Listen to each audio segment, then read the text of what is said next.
ওরে শালা, রমজান মাস চলে গেছে আর তোরাও মসজিদ থেকে গায়েব হয়ে গেছিস। মন্ডাই চাই তোকে ইরানের মিসাইলি বান্ধে ইসরায়েলি পাঠাই দি। বুকটা ফাইটা যায়, ফাইটা যায়।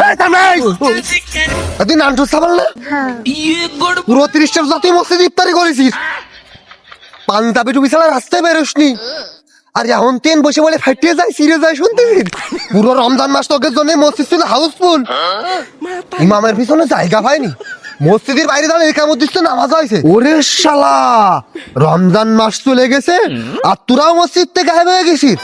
মন্ডাই চাই তোকে ইরানের মিসাইলি বান্ধে ইসরায়েলি পাঠাই দি। আমরা পাগে ভাগেছিলাম, 1 নম্বরের আসামে আজকে পাগে ভাইছি। সারা রাত ধরে তোরে আজকে তাজুদ পড়াবো, এখনই চল। ওয়াজির সাহেব, উজু নাই, কাপড়ও পাক নাই, কাই কাটতে যায়। কমন ডায়লগ, নেক্সট দিনের ডায়লগ এটা। ছাড় নাই, অজু ছাড়া তাজুদ পড়াই ছাড় না। আয়সা